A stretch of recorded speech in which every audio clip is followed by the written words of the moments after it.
Shall we start or I think all are here. Few people are yet to come. Will wait for them or shall we start? Okay. Is those who have come on time, why should they be punished? Right? Otherwise you could have also taken 20 more minutes. Okay, so this session I will talk about design thinking. Is anyone familiar with this method? It's an approach to problem solving. So, any idea what design thinking is? Yes, no. No. Anyone familiar? Madam, you have to stop your mobile work. You can't do that. I generally in the classroom students do this and to stop. You will not all professionals. So, anything you have read about design thinking? Sir, anything? No? No idea. So generally, so this method has been sort of developed way back in the 60s, but over time it has found application in very varied areas, starting from rocket design to IDEO is a company which sort of popularized this idea, and so they were involved in designing the first mouse used in Apple computers. Starting from that to you will find application in public policy. Recent application by Indian Railways, they had an agency which used design thinking to the idea was how do you make commuters' life easy in Mumbai local trains. So the understanding is that we learn a process which can be applied in any different context depending on the situation we are facing. If we learn the method well, it's up to us to extend and apply it in whatever field we are interested in. Okay. So in India, in the policy side, you would find application in say one was like women generally have iodine deficiency is a known problem. So to solve that, so there were health supplements given, but it was found that people have reluctance to take medication when they feel that I am not ill, so why should I be taking medicine for that? Now, parallelly, there is this idea that iodine can be delivered through a skin patch, like a band-aid. If I put it through that, whatever my daily need is, iodine can be delivered. That is a science which exists. Now, one company, they tried to understand this reluctance of women towards use of iodine supplements, and they came up with a very novel solution, which was the bindi, the glue of the bindi can be this iodine patch. So, if you put that bindi throughout the day, whatever is your iodine requirement, that gets delivered to the body. So that found wide adoption in people because they didn't see it as an external thing that to consume, and it is part of daily life. So the solution was very effective in solving that problem.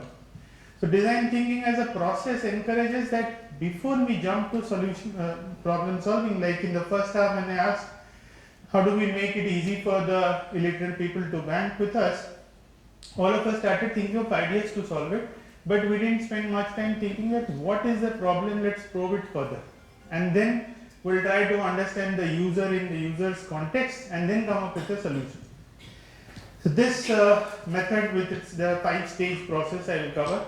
So if we learn that, hopefully we can extend it to our daily work and see where we can apply it and hopefully come up with more effective policies or different uses to it. So I will play a video of this particular, the example I talked of. It also has another example. So we'll watch a video and then I will take it from there.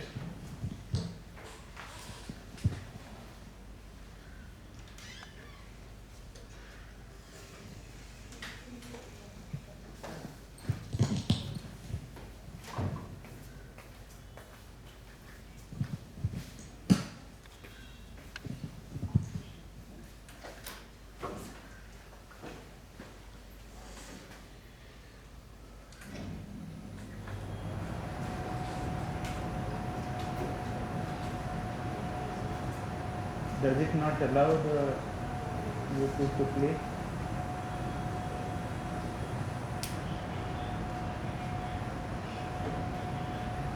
This is something very small.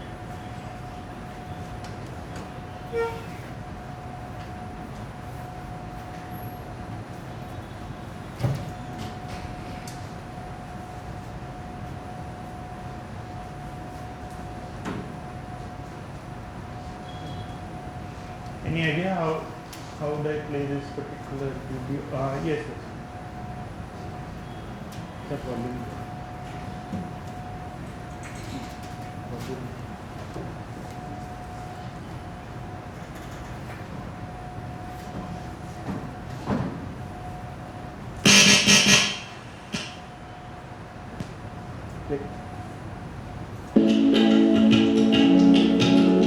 The philosophy of design thinking has been driving innovation across sectors. When you look at some of the pioneers of design thinking, like Airbnb, Nike, or Uber Eats, you will realize that all of them have found success by solving the problems of their customers. And that is the beauty of design thinking. The human-centered approach of design thinking puts the consumer at the forefront by addressing their needs and problems. Therefore, it is logical to presume that design thinking could play a critical role in solving complex problems faced by societies across India and the world. And you would be absolutely right. In the last few years, NGOs and private enterprises have partnered up with government agencies to solve problems faced by the rural population of India. Let's look at a few success stories where design thinking has helped transform lives in rural India. Jayanthi. In India, millions of women suffer from iodine deficiency, which can cause goiter, breast cancer, and pregnancy issues, especially in rural areas. While there are pills and other forms of medication available to correct iodine deficiency, the hesitancy to use Western medication has proved to be a major roadblock. Singapore-based philanthropic organization Pray for Good set out to find a solution to this problem. As iodine can be absorbed through the skin, Pray for Good came up with the idea to use bindis to administer iodine. Neil Vasant Medical Foundation and Research Center, under the brand name Talwar Bindi, developed bindis that serve as iodine patches. Hence the life-saving dot or the Jeevan Bindi was born. Jeevan Bindi delivers 100 to 150 micrograms of iodine by absorption through the skin. IRMA Help Desk. So that is one example of this. Another, I'll play one more. The second video is about. So in the rural schools, they found that students did not have desks to work on. Plus, many did not have a bag to carry as well. So this organization used recycled cardboards or this cartons to come up with a foldable design which costs around 8 to 10 rupees, but it can work as a bag as well as it can double up as a desk on which students can write. So these are some very interesting cases of design thinking. I'll play this one. It's just a short 2-minute video. Then we'll go to the method and try to understand what is the process. A huge number of students in rural India come from poor families that cannot afford to buy school bags and other necessities. They mostly have unfurnished classrooms where students sit on the floor for hours and work without any desk. IRMA, an NGO that works with marginalized families in urban slums and villages, began working on a solution to make desks and school bags accessible to students in rural India. They needed a solution that was low priced, easy to assemble, served as a desk and bag, and was made from recyclable materials. While volunteering with IRMA, Sameti Gomez realized that cardboard boxes can be re-engineered into low-cost bags that can double up as desks. Thus, the IRMA Help Desk came into being. The IRMA Help Desk is manufactured by a team of 20 youth in Satara, Maharashtra, and distributed to children across the country. So far, 1.5 million students have developed from the Help Desk. Another example where design. So we'll stop here and go back to the slides. Yes, so there are many such success stories. So design thinking as a we'll understand what is the process used. The process is quite generic, so it can be used by, as I said, it can solve a technological problem to policy problems also. We see that it has been used and successfully used. So we'll learn that method and then we'll do some activity to understand whether we can apply it in our real work context. And post today's activity, I would want each group to then come up and present what they have developed. Okay. So the general way in which we do is, like in the brainstorming we did in our organization, you would have something like a whiteboard here. So the initial set of ideas, that's where the color coded post-it notes work. So I asked for green and yellow, because yellow would be the first cut ideas, whatever comes to a team member's mind, you write and start putting it. So we'll have a board one set full of yellow notes. Then I'll explain the process, but then as we narrow down to some ideas from there, we use green color codes to say which are the ones we narrowed down to. So the board at the end of activity would have some set of yellow, green, likewise color coded. It can be used in a real practice as well. So you can use the drawing sheet to do that. Okay, that's about the way to do it. We'll discuss the process. There is this embrace baby warmer. I'll touch upon this example later. That's also a good case of use of a design thinking approach to solve a problem. The problem was that babies would need an incubator to keep them warm. That's basic requirement. So this one, Stanford School Design team, this group of students came to India to figure out what could be a low-cost incubator for people in the remote areas. Now, if you think of the existing incubator and try to trim it down in terms of functionality to make it cheap, you still end up with something which might require continuous power usage, and that would still be very costly. So they had to redesign the product ground up, thinking that what is it that can be portable, people can easily take it, even though a place doesn't have electricity, still that the device can work as an incubator. So what could that be? That was a mandate with which they thought, let's redefine the problem as such and work on it. It's a good case. I'll share, you can read later, but this is how it looks like. So the basic product is that this pouch like thing would have a particular material which is more like wax. The unique quality of that is it retains a particular temperature for a long period of time. So you can just use hot water to melt it. Once the wax is formed, it maintains 37 degrees for 4 hours. So that you can put the baby, and irrespective of the remoteness of the location, baby stays warm for a long period of time. So cost wise, it was like a trimmed down incubator would still cost a lakh or say 70,000. This was very cheap. I think it was less than 10,000. So affordable, easy to use, portable, and lot of other advantages. But they approached this problem also using design thinking principles. Design thinking idea was sort of conceptualized in Stanford University. So this design school at Stanford is where it was sort of got this all formal way of teaching it, learning it, and then on it has been used worldwide across. Okay. So what we'll do, we'll look at there are 5 stages in which we can apply design thinking. We'll learn that, and then we'll see if we apply and see whether it makes sense or not. So 2 things I would want to point out, which is very different in the way conventionally we have been solving problems, which design thinking says is different, is first, before we jump to solution development, it lays a lot of emphasis on probing the problem first to understand what is the actual problem that we are trying to solve. So there are ways to do it, we'll cover that. Second difference is that it opens up this mindset that the first solution need not be the best solution. So we are open to iterative development of solution. So you co-develop the solution with the user in, taking the user into sort of context of making a part of the process. So whatever I build, I'll quickly get it tested, I'll iterate, I'll improve upon it. So this idea of experimentally designing things is very new. It is something which we are not used to as administrators, as public officials, because it's a different mindset that you need to work on. So that could require some change in the approach to problem solving. So if these 2 things are picked up, that will be good. Rest, we covered some of it in the first session.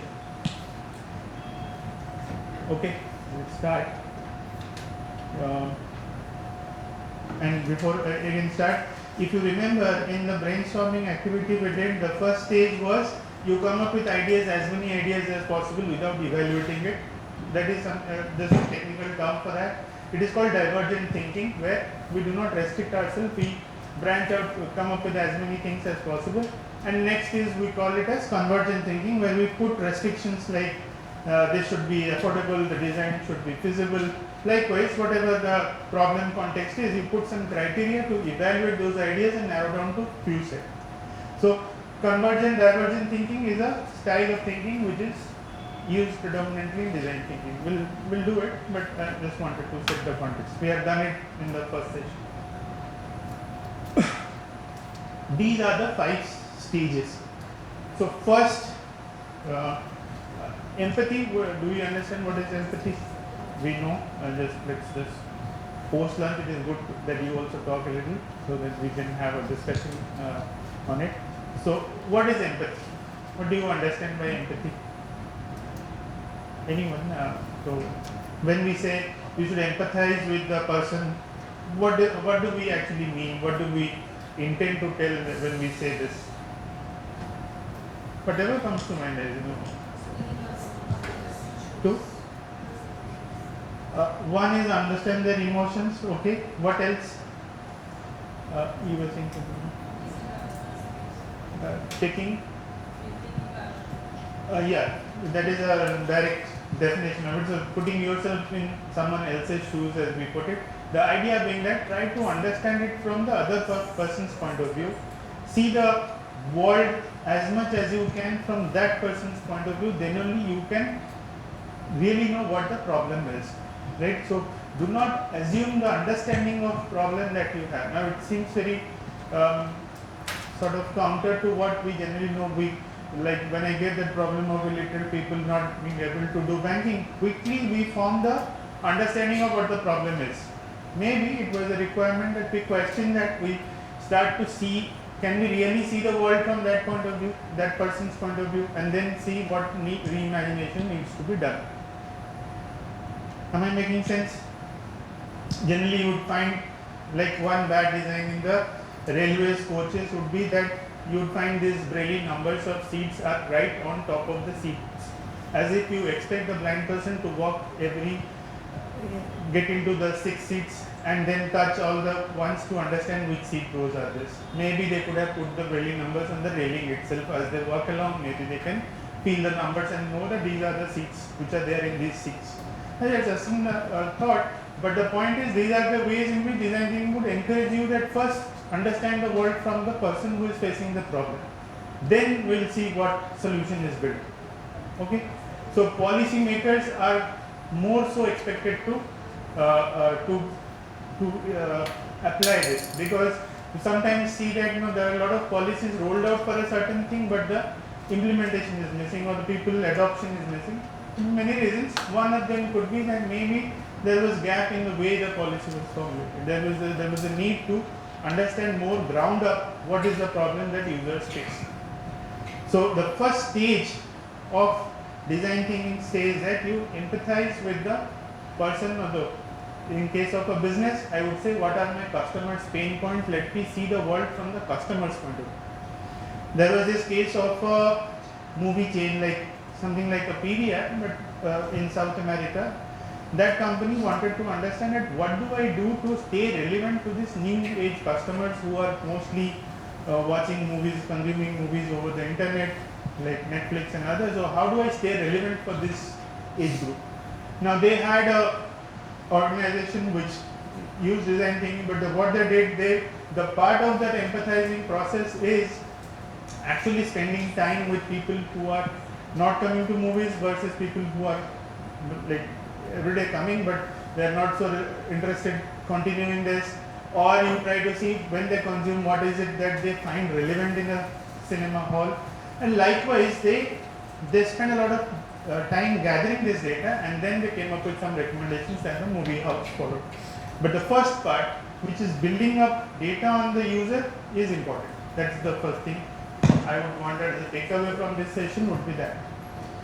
In fact, as Einstein famously said that if I have 1 hour to solve a problem, I would spend 55 minutes understanding the problem first, 5 minutes on editing on the solution. But the intent being that understanding the problem is actually very critical and important. We assume the problem and move ahead. That's a basic mistake we do, which this sort of exposes us to that blind spot. Okay, so the stages are empathize, define, ideate, prototype and test. I'll cover each one of these. So let's go a little deeper into empathize stage. I see some of you are feeling sleepy post lunch. That is a problem for the instructor as well. So you can stop me, ask questions if something is really putting you to sleep. Just question me. Something which we discussed in the first session also. We can talk about that. That is a good question. That is good. I can just fiddle around the slides and we'll all be back to the session. That is fine. Yes, I'll share this anyways. I'll share the slides plus any document I have. The document would be useful. Slides are very short. Fine, I'll move on. Can you tell me how do so before instead of me telling you all the process, we know most of it. So how do you think are the methods or the ways in which you can understand the user better in their context? So if you are told this, what is the tangible step that I'll take? What do I need to do? Any method that comes to your mind and okay, I can do this. So if I ask you to before solving the illiterate problem, customer problem, what should you do to understand the user first? What is the first thing you do? Communicate. So as part of communication, we'd say talk to the person. Maybe interviewing is one method. So I have a preset mind of certain questions I have in mind. Generally, it is recommended that you go with more open-ended questions. So like why is a good question to just ask to understand like what is the problem. So okay, interviewing is one method. What else? We know all these methods. You have used it in your work life. So I'm just trying to put all together. What all other methods you use in your field work, like before rolling out an initiative, you engage an agency to do something and then you try to understand what is happening. So survey is one method you use. The problem with survey is that it can lead to a particular inference that we have. So generally if I ask you this question that which color dress do you like, I give red, blue, pink. So I am already deciding that as if red, blue, pink are the best options and I am just asking you to choose among these. So it has an inbuilt bias to the instrument has a bias. So you do survey, but do understand that it has limitations. Either make it open-ended question, or sometimes you do not have the scope to have open-ended question. When we interpret those results, it's our responsibility to understand that there could be inherent bias in the question. Am I making sense? Generally we don't acknowledge that because we tend to think that okay, this survey instrument is fine, so we did ask them.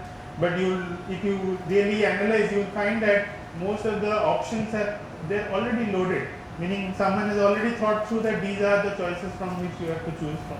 What if something else is happening outside this? Okay, so survey is also a doable method. What else? Now, as a race, as a human beings have learnt a lot about animals. So like we know exactly what a tiger does, what it eats, when it sleeps, without asking a single question to the tiger, right? Or not even asking administering a survey. So how did we know? Observation is also a very important technique. This tool has been widely used by us only. So in people, when the people that you are trying to solve the problem for, observe them in the natural context that they are operating in. So that will give you a lot of insight as to what are the problems they might be facing. Someone is not being a part of the financial ecosystem. Why is that? You have to be a part of that person's life to understand what is stopping them. Maybe it could be a simple reluctance to visiting a place like a bank, or it could be something else. We don't know. Maybe once you understand the problem, it is easy because then majority of your work is done. You can then focus on ideation and solution development. But observation as a tool is also very important. Do not discount that. So when you are trying to solve something, like in IRMA, as part of the India curriculum, students are expected to spend 49 days in a village. We send them to stay with a family for 49 days. The task is not much. Most of the task is to observe village life as it unfolds. So they are expected to participate in the panchayat meeting. They are expected to talk to people to understand how is the financial decision in a family made, what are the priority categories. So you stay, then only you understand. If you just go once and do a survey, you will get some data, but that might not be correct. So you have to be there to see how the power dynamics works. So we train them on certain things that they have to watch out for, but staying in a village with a family is important. So it's not that 49 days is enough, but I'm saying that it's a way, an attempt to understand rural life better. And then once you come back and they join a cooperative or say Amul or some other organization, so they would know where things are, how things actually translate in the ground level before they suggest a policy or suggest a method to do things.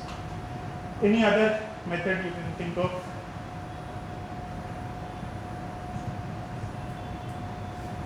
Making sense so far what we are discussing?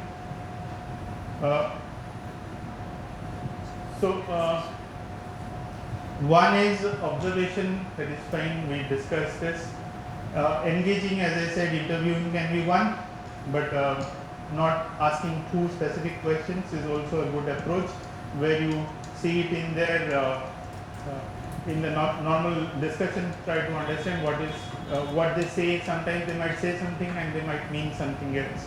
Like those of you who are familiar with Netflix would know that Netflix has a movie recommendation engine, which is what makes it very unique across other companies, and they take pride in the fact that we do not rely on recommendation based on some survey or we ask people what they want to watch, but based on your past history of movie that you watch, they get insights into what type of movies need to be made, and they are more or less, so far results say, they are accurate in that assessment. Now, how they do it is not public, but I am saying that if you really ask people, do they want to see a lot of bloodshed in the movies, they will say no. Most of us are conditioned to say the right things when asked. But if you see those movies which have a lot of bloodshed, they are very popular. That means our revealed tastes are very different from what we say when we are asked, right? So observing people in the actions that they undertake can give you more insights than just asking them questions. So it is important to spend time with people in their natural context. Now all this might seem or sound to you that it takes time. That is what it is. Design thinking takes a lot of effort and time to do it. Generally it is not recommended to use this method when you have enough data points with you. Like say Amazon wants to know that on someone who has searched for say buckets, what all company list I should show it in the first page. Maybe they have enough data to decide what to do that. So they don't need a design thinking effort to undertake. But when data is not available, which is true for our kind of world, where you don't have all the information you need, then engaging in a design thinking approach helps, because you don't have all data to make a decision, right? So it makes sense to spend some time with the user, understand the way they operate in the natural context, then get a clear insight of the problem, and then come back and try to solve it. Making sense? Pretty much? Yes, over time it has been found to be applied in, as I said, public policies. Starting from that, NGOs have applied, big commercial companies do use it, and it is very effective in doing. Like, for example, Google engages scientists whose job is to understand why is it that the people search in Google. For example, when I type something in Google, say what is the best career I need to have, that is a question which Google anyways knows what people are asking. But why are they asking is an important question for them to be relevant as a search engine. Because over time, if I am not able to throw the right sort of web pages, people will stop using Google, they will move to something else, right? So banks use it, customers, many businesses use it to understand what can be done in a better way.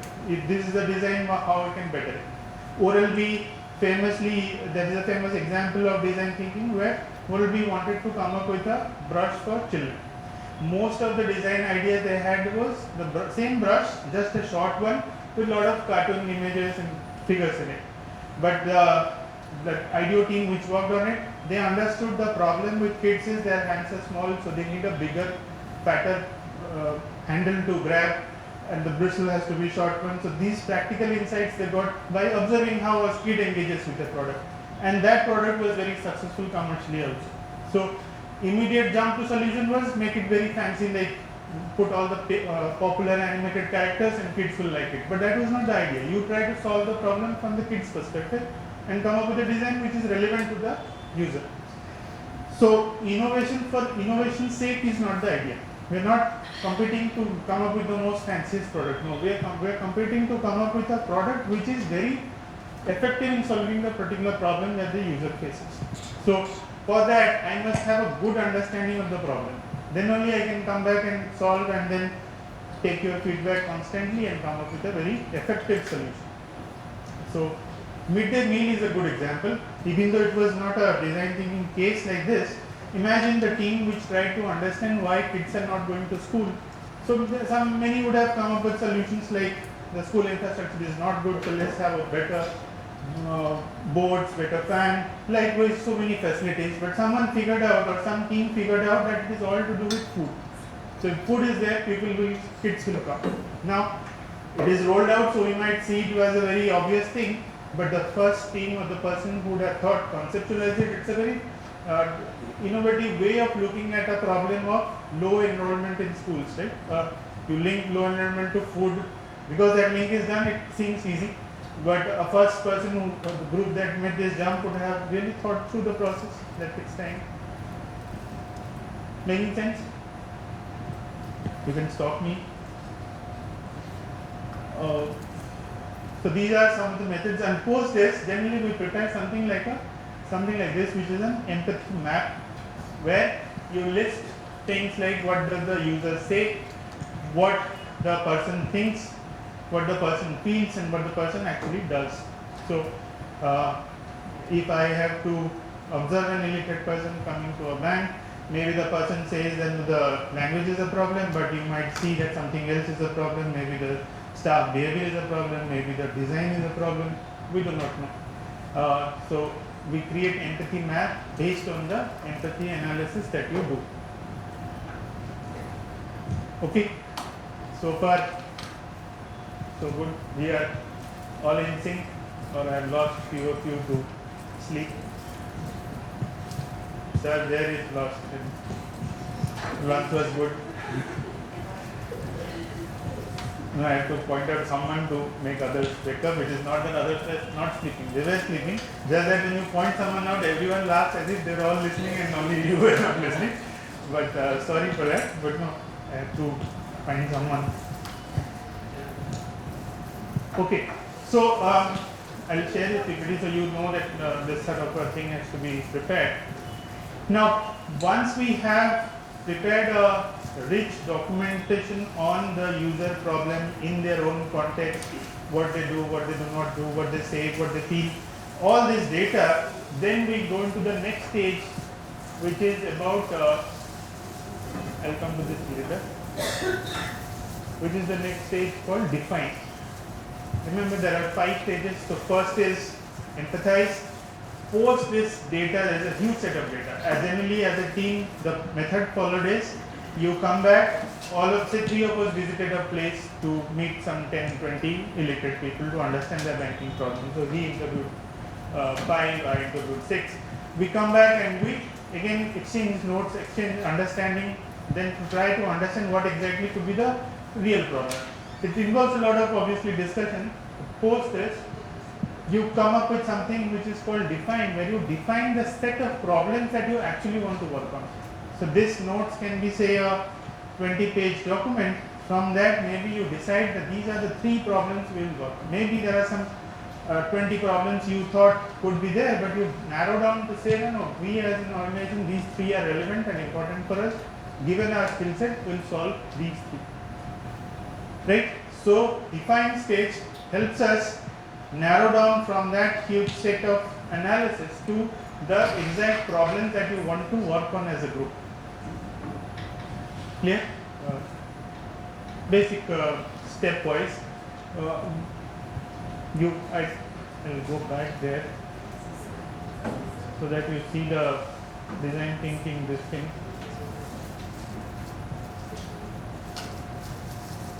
So empathize is where we prepared all these notes. You record videos. Video recording is also a known method in empathizing stage, but with permission from the user. Obviously, that is first you have to seek that access to record. But recording is a good method. So you record, document the way the person moves around, the way the person engages in the community. You would have seen so many videos of people, documentaries on subsequent work. But the video is a approved method of noting what the user faces. Then I define the problem given the whole set of analysis. What happened? Suddenly there is buzz which is not created by me. So is there a form or something which was circulating? So we can circulate this from time to time. So you all wake up. It's good without any effort. There is anything to sign. Okay. Clear so far? So empathize definition. In empathizing phase, there is a customer journey is a method that is followed. What is that customer journey? Like I'll give this example, interesting one where we can use it in the banking example we did. So this one was about trip of a person to a hospital emergency room. But if I am trying to make improvements in the hospital design so that the emergency room experience of patients are improved, design thinking says that you don't start there. You start it from back onwards when the person starts experiencing a problem, and prepare an activity map. The more granular the activity map, the better you are in a position to identify where I can innovate or add service. For example, in this one, if you look at the list of steps, it starts with discovering a pain, then making a decision of home treatment versus going to hospital, to parking in the hospital, to actually visiting the desk where you reach out first and some nurse guides you to some test. All that, basically what I am doing, I am trying to note down all the activities involved in moving from point A to point Z. In the case of healthcare, starting from the pain experience to actual getting admission, what all is involved. Then only I will find ways to improve upon it. Generally IKEA stores, furniture stores, you are familiar with. When they started in the US, the idea was that they were targeting people who are young parents, so young professionals who have kids. So they said that we won't have, so their model was that they didn't have enough sales people, so you figure out on your own which product you want to buy and take it with you. So they intentionally created a play area for kids because they knew that the kind of customers we are looking for, they would bring their kids, and the kids would be obviously at a small age. So it makes sense to have a playground or some play area for the kids, so the parents can come and make a purchase without much inconvenience. Now these insights you would not get if you do not actually probe further into your customer's life, plus the entire process involved in making a decision of buying a furniture. Once I know that, then only I know where I can innovate. Maybe some stages I can automate, I can use technology, some places I can redesign the shop. So there are many scope for innovation. Until unless we know what the possible pain points are, we cannot. So customer journey is a method used by commercial entities also. Like I said, if I am looking for a home loan, I go to ICICI Bank website, I go to Axis Bank website, and I start searching for it. If someone was really noting down the way I navigate around, they can get enough insight as to what is a good web design for their website. If a person is quickly in say currently it takes 10 steps to find what I am looking for, some bank has it where you can do it in 5 steps. That means they are more intuitively better designed. Smartphone as a product would not have been so successful had it not been designed the way it is. Imagine prior to a smartphone, what was our mindset for any technology products, like those of you. So if you had desktop back then, you would know that you don't give it to someone who is not familiar with technology. You say you spoil it. So to use it, you have to be technically competent. But then came a phase where we are talking of very high-end, computationally very high-end devices, but used by anyone and everyone. That's because the design takes care of the complexity.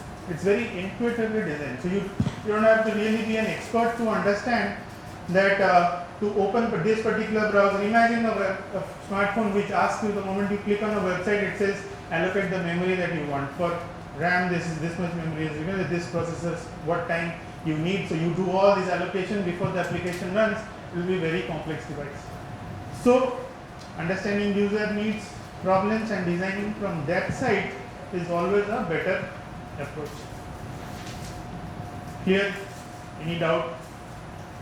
Any questions? This is just a method. Design thinking is what I will cover. Post this, we'll do activity where you will be applying this, and I'll ask each group to present their work.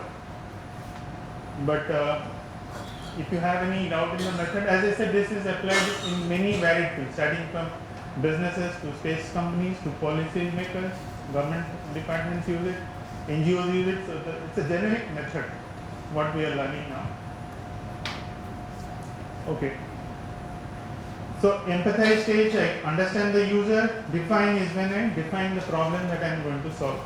The third stage is ideation, which is what we did in the previous lunch session, where we given a problem, we start applying all these brainstorming techniques to come up with solutions to a problem. So ideation stage is typically coming up with solutions, which we did. That's why I did that first, so that we understand how to do ideation or brainstorming properly. But this stage, so you have now a fair sense of idea of my user. It could be a citizen in our case. For a business, it could be a customer. I know the problem, the context of the person who I am trying to solve, and I have defined the problem. Now I am trying to solve it. As a team, you can form a team based on different expertise. You can use those thinking hats principles to ensure that you extract the most out of the team. And once we have, so this is a brainstorming thing we did. So we now have a couple of ideas. So maybe you had 5 ideas, some you had say 6, 7 ideas. So while you narrow down to few of those ideas which you think are good enough to implement. We were using a technique to evaluate ideas, so we can do that. Once I have, say, in ideation phase, maybe I had 10 ideas and narrowed down to 3, which I would like to prototype first. A prototype need not be an actual product. A sketch can also be a prototype. So if you have a different website design in mind, just draw it in sketch and say, if this button goes there, do you think it is useful? So that can be also a prototype. Whatever ideas we have, drawing a sketch is also a prototype. You can do that and go back and engage with the user. So this, remember at the start I said 2 things are unique about design thinking. One, its emphasis on problem identification. Second, its focus on iterative development.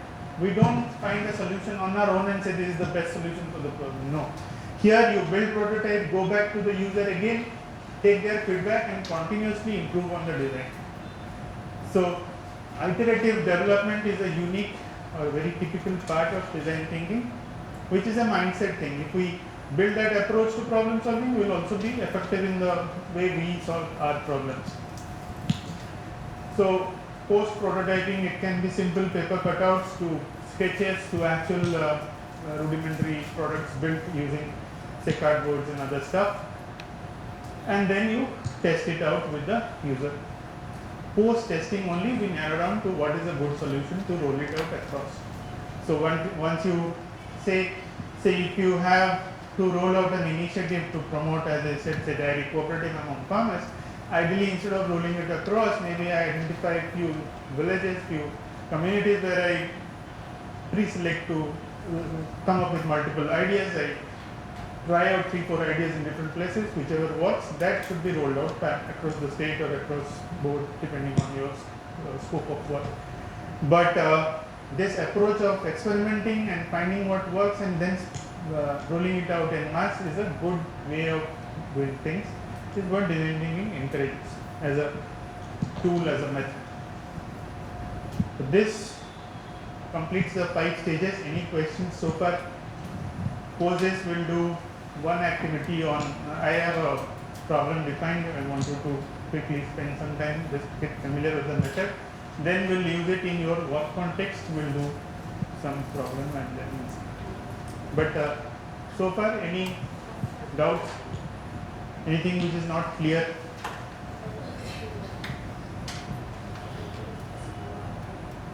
Okay.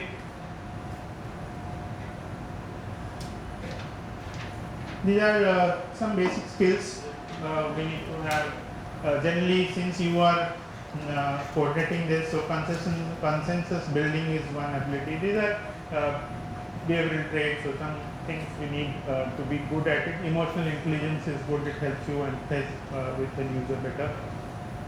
And these techniques, journey mapping, I discussed how do you create a user journey, and so that the more granular I create it at an activity level, the more scope I identify that where could the problem be or where is the scope to do some innovation.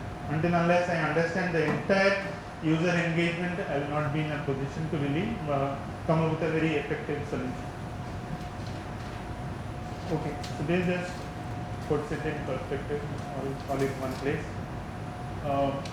Okay, so this is the activity we would do. Amazon wants to ensure that more rural women will use its e-commerce application to make purchase. So, say right now they found that it's not being used that much by rural women. How do we solve it? Can we apply the concepts we learned? Again, the same groups can do, and we would have to, I won't explain much. This is what is given. Let's see what we have learned in the first session, and so far how much of it we can apply.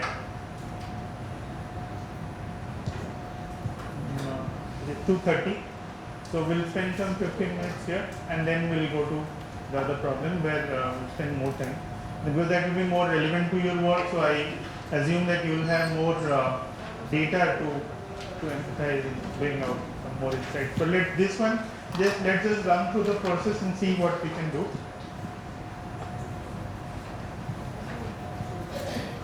2:30, so 15 minutes we can spend.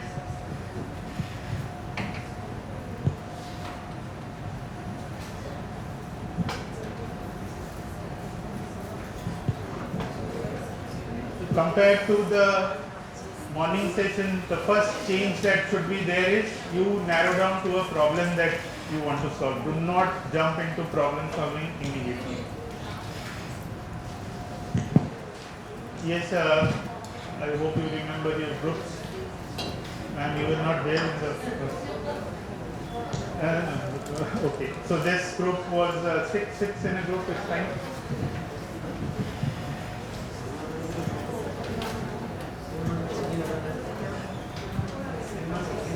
It should also wake you up, because you are now expected